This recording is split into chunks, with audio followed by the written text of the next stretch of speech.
Imagine a sacred city drenched in the blood of the faithful.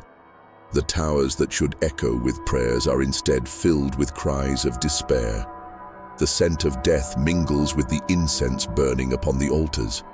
This is not a scene torn from some heretical nightmare, but a moment canonized by official history.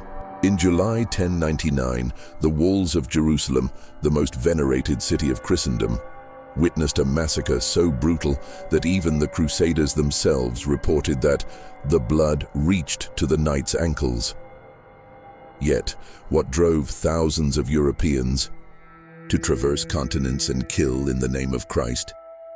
The First Crusade was more than a military campaign. It was a collective ecstasy, a fever of faith fueled by impassioned sermons, promises of salvation, and a grim logic of redemption through bloodshed. At the heart of this frenzy lay the subtle yet mighty influence of the Vatican. When Pope Urban II called for a holy war at Clermont, he did not directly command a massacre, but he lit the fuse of an apocalyptic explosion of fanaticism. By promising plenary indulgence to those who fought the infidels, he offered paradise in exchange for blood. But why would the Church, guardian of the sacred, legitimize such carnage? What hidden forces and profane interests lurked behind the golden armor of faith? Had the Vatican calculated the horrors it would unleash, or was it consumed by its own machinery of fervor? And most disturbing of all, what does it say about human nature that this slaughter was celebrated as a divine victory? In this video, we will plunge into the shadows of the First Crusade to uncover the Vatican's role in consecrating violence as virtue. Prepare to cross deserts of fanaticism, cities piled high with corpses and blood-soaked temples. The journey is about to begin, and by its end, you may never see sacred history in the same light again. At the close of the 11th century, Europe was riven by political fragmentation, spiritual crises, and a pervasive fear of eternal damnation. Wars among Christian nobles weakened kingdoms, famine ravaged peasants, and sins seemed to weigh more heavily than the very heavens.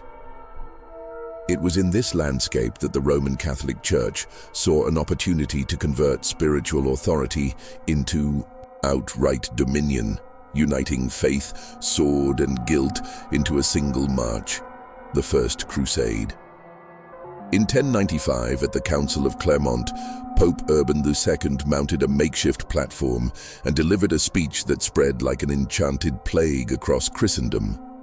He not only sought aid for the Byzantine Empire against the Seljuk Turks, but ignited a cosmic campaign in which spilled blood would become currency for salvation. With an exalted voice, he described Eastern Christians being persecuted and defiled, their churches burned, their icons trampled, and he summoned the assembly to seize Jerusalem from the hands of the unbelievers. Deus Vult, it rang out like a collective spell, a sacred decree promising the remission of ancient sins and the guarantee of eternal glory. Yet the papal appeal held more than piety. The Vatican perceived in the Crusades a chance to centralize its influence over Europe's fractured realms. The feudal chaos could be channeled in a single direction: east. Moreover, control of the Holy Land offered not only spiritual prestige, but access to vital trade routes and the mystical aura that conferred sacred legitimacy upon the Church.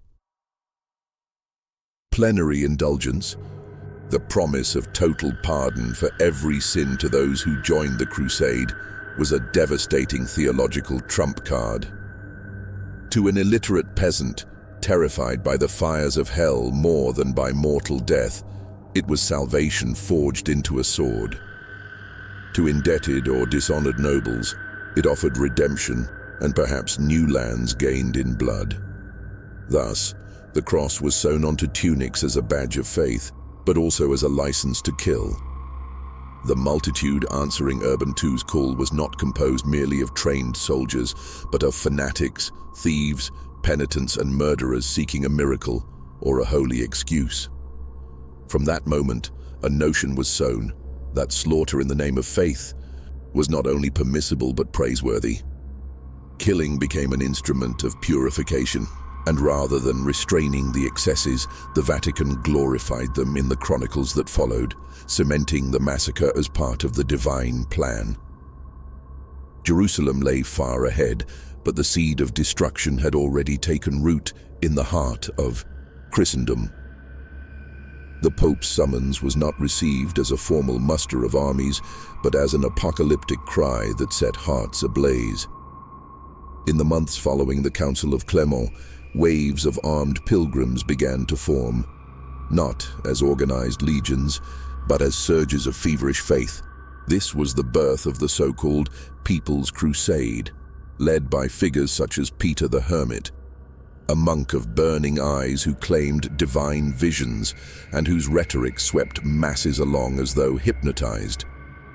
These early bands awaited neither strategy nor supplies. They marched from village to village, preaching, fasting, looting. The idea that holy war was just and that any enemy of the faith deserved punishment overflowed long before they reached the east. Even before crossing the Danube, Crusaders attacked Jewish communities in the Rhineland, cities like Mainz, Worms, and Cologne. Women, children, the elderly, all were slaughtered under the pretext that their mere existence offended the Christ the Crusaders swore to serve. Blood flowed long before Jerusalem appeared on the horizon. As more organized contingents, those commanded by nobles like Godfrey of Bouillon, Bohemond of Taranto, and Raymond of Toulouse, began their advance, accounts of massacres and excess multiplied. In cities such as Nicaea, Antioch, and Ma'ara, battles swiftly became carnage. The logic was simple and terrifying. If one was not Christian, one was an infidel. If one was an infidel, one must die. And to die by a crusader's sword was to approach the gates of paradise. Yet an even deeper, more disturbing conviction guided these marches. Many crusaders believed they were enacting the end times. They saw the conquest of Jerusalem as the fulfillment of eschatological prophecy. Rumors spread of angels marching invisibly alongside the troops. Crusaders claimed visions of the Virgin Mary guiding their swords or of saints tending to their wounds. Battles ceased being mere military engagements and became cosmic rituals, blood ceremonies in promise of a new world. The desert and the eastern heat did nothing to dampen the fervor. If anything, they rendered it more desperate. Supplies ran short, desertions occurred, disease spread as if divine punishment. Still, faith sustained them, or perhaps fear kept them standing. Not just the fear of hell, but of their own comrades. To betray the cross could mean immediate execution without trial. At Antioch, the siege dragged on for months. The Crusaders were on the brink of collapse until, in a moment of utter despair, a miraculous relic was discovered. The Holy Lance said to have pierced Christ's side at the crucifixion. Unearthed by a monk in ecstasy, the lance rekindled the Crusaders' spirits. Morale rose like a will-o'-the-wisp, and with bestial ferocity, the city fell. Corpses piled high in the streets, and contemporary chroniclers speak of bloodbaths lasting days. By then, the line between faith and madness was indiscernible. Many crusaders believed themselves dead to the world and alive only for God, and that any deed committed in His name must be righteous. Killing became a sacrament. Mercy vanished, for sparing an infidel might be construed as betrayal of the cross. Finally, after years of marching, starvation, battle, and mystic ecstasy, survivors reached the ramparts of Jerusalem. It was 1099. The sacred city, subject of visions and prophecies, was about to become the stage for one of the most brutal episodes in religious history. What followed would be no mere massacre, but a ritual of terror purification. Dawn broke, On 15th of July, 1099, bringing with it the tense hush of anticipation. Before Jerusalem's walls, crusaders, exhausted and deranged by years of hardship and war, prepared for the final assault. To them, this was not merely a city, it was the beating heart of faith, the point where heaven touched earth. To seize it meant to fulfill divine destiny. Any soul standing in the way of that design would be destroyed without mercy. The high, solid walls had withstood sieges for centuries. But these crusaders were possessed. They built siege towers, battering rams, and makeshift ladders. Amid prayers and hymns, they attacked with frenzy. Within the city, Muslims and Jews braced for the worst. They knew the horror of previous sieges, and now the specter of death advanced under the banners of the cross. When the wall finally collapsed, the sacred city became an altar of blood. Crusaders swarmed through gates and breaches, showing no distinction. Anyone lacking the sign of the cross was Christ's enemy.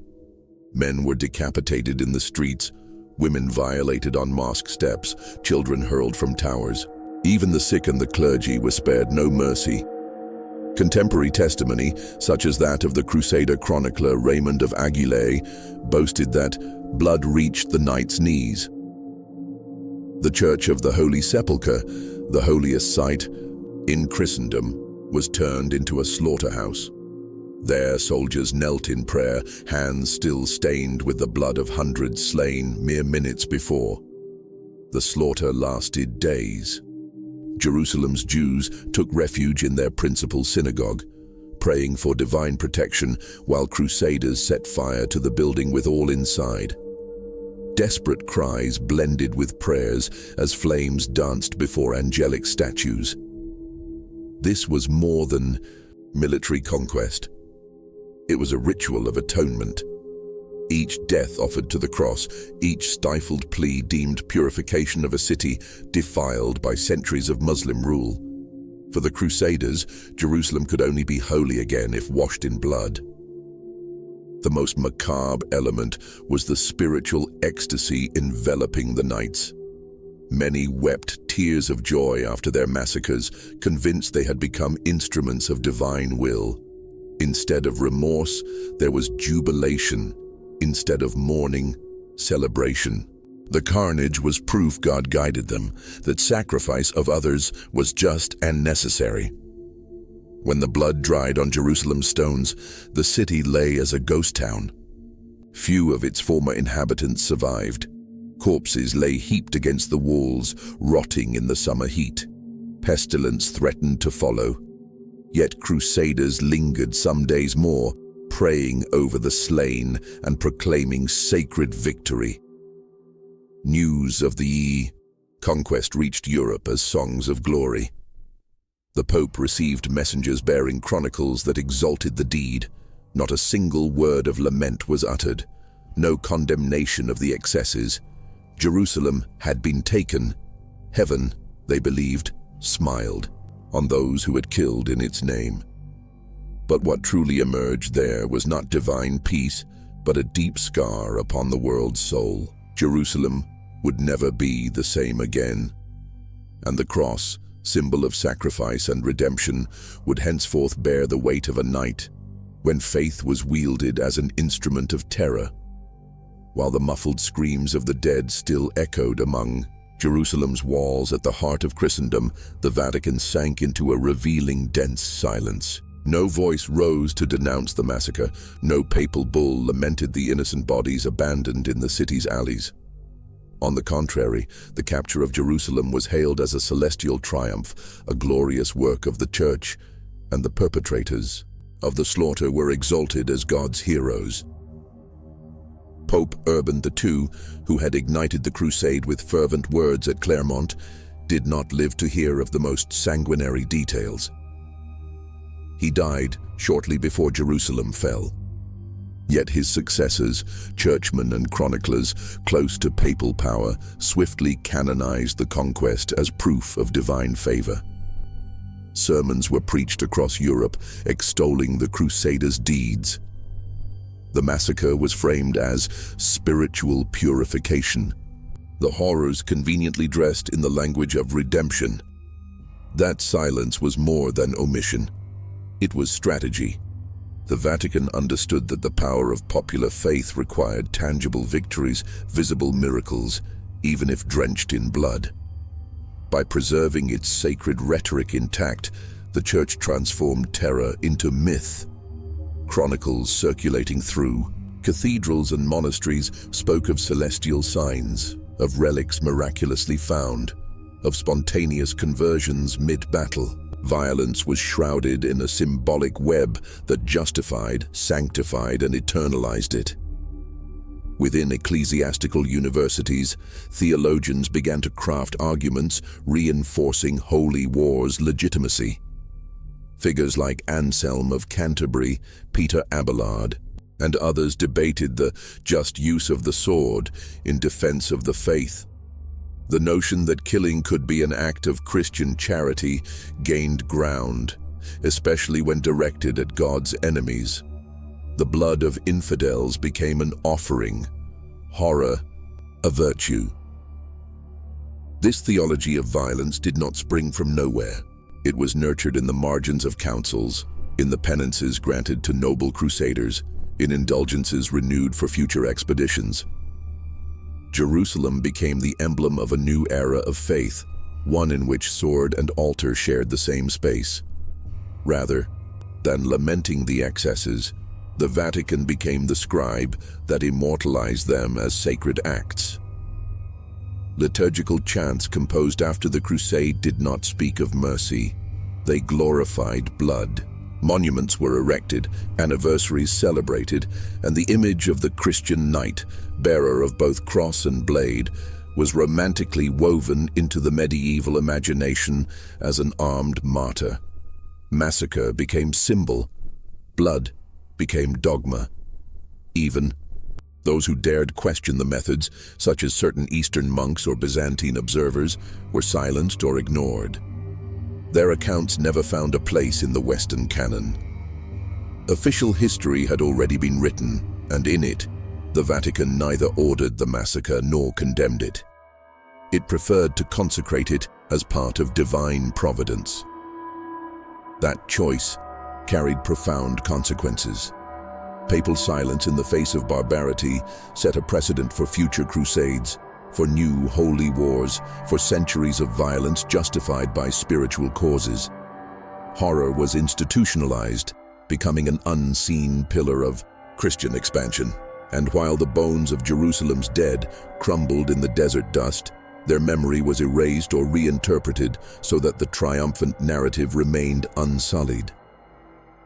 The Vatican did not wield the blade, but it held the pen that made it sacred. The Massacre of Jerusalem in 1099 was no accident of faith, nor an isolated excess by a war-hungry people. It was the apex of a spiritual campaign that traded the balm of compassion for the blade of purification. When Pope Urban II proclaimed that God willed this war, he did not issue military orders. He granted moral license. And that license spread like a subtle poison through the souls of the faithful, corrupting piety with fanaticism and turning the altar of redemption into the stage of slaughter. The Vatican's silence before the horrors committed was not merely political, it was theological. To acknowledge the monstrosity of those acts would have meant questioning the very doctrine that inspired them. By sanctifying the victory, the Church sealed a grim pact that under certain circumstances, violence is not merely tolerable, it is virtuous. Today, as we revisit this history, we confront a disquiet that spans the centuries. How far can a sacred idea justify horror? What kind of faith demands blood to validate its existence? And most terrifying of all, how many of those ideas still dwell silently within the structures that surround us? The First Crusade did not end with the fall of Jerusalem. Its echoes still reverberate in extremist speeches, in wars waged for divine causes, in every face that bows not in prayer, but in the act of killing in God's name. The cross, stained with blood, remains a powerful symbol, not only of faith, but of memory.